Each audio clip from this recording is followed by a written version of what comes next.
welcome back. I'm now with Martin from Verodrive. So Martin, Hi. can you tell us a little bit more about what you offer? Yeah, I do driving assessments for company car drivers. So anybody that drives as part of their job is meant to be assessed to make sure they're safe under health and safety legislation. So the big companies do it big time because they understand the benefits.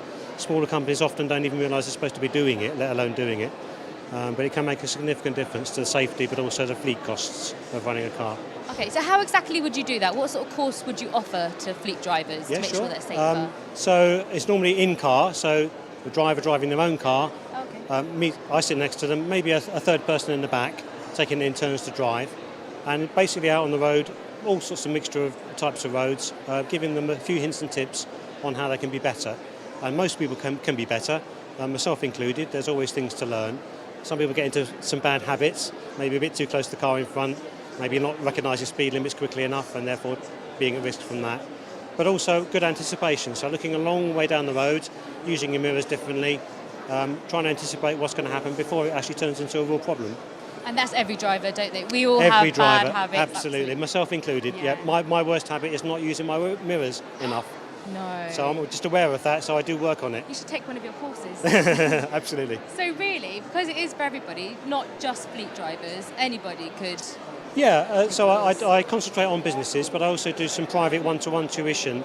Maybe somebody's got a nice car and they want to be able to drive it properly, use the performance when it's safe. That's quite enjoyable because quite often they're enthusiasts. So they might not have, they might have a high-performance car, but it might be something fairly modest. They just want to be better. And getting people up to a nice high standard, maybe ready for the advanced driving test if they want to go that route. But on the company side, it's more about fleet costs and keeping safe. I'd imagine this is quite good as well then, from what you were saying, for nervous drivers? Yes, I've sat next to some very nervous drivers. One lady in particular sticks in my mind. She'd had a serious accident on a motorway and she was terrified of going on motorways, understandably. But with a bit of coaching, I could show her some techniques and she relaxed and actually started to not enjoy it, but be prepared to go on them again, whereas she wasn't before. So you make a real difference? Yeah, absolutely. So if I was in your car, yes, what technique would you go through to put me at ease? Put you at your ease. We'd be chatting, so I'd understand what you're trying to gain from the instruction. People do it for different reasons sometimes. Maybe they've got a particular thing they're aware of. Maybe they just want a general overview of their driving. So I'd be looking at where they're looking. So I'd ask them to look down the road. What can you see? What's the furthest hazard you can see? Right. And they might say, well, the red traffic light's in front of me. And I'd say, well, what's beyond that? Oh, there's a queue of traffic. So when the traffic lights go to green, is there any point in accelerating hard? Probably not.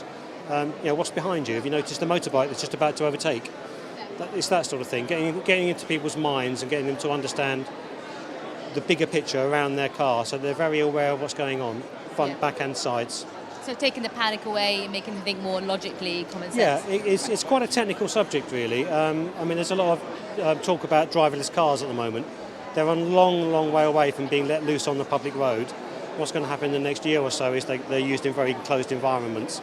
It's a very tricky thing to do, and you and I that are doing it all the time when we're driving, maybe there's some techniques that we can employ to be a little bit more skilled and a little bit more controlled, because it's very easy to get it wrong, and it goes wrong in a split second. So where could somebody find you? I think I might need to book you in. So how do I go about doing that? Best place is the website, so verodrive.co.uk. Got lots of information on there. I'm more than happy to talk to people on the phone, just have a quick chat, understand what they're hoping to achieve, especially if it's a small business, the type of driving they do, maybe they're using van drivers or car drivers, sort of distances, and then take it from there, really.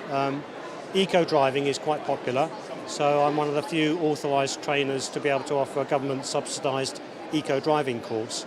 It's only an hour, sitting next to somebody, slightly different way of driving, but you can actually improve your fuel consumption by about 15% by doing that.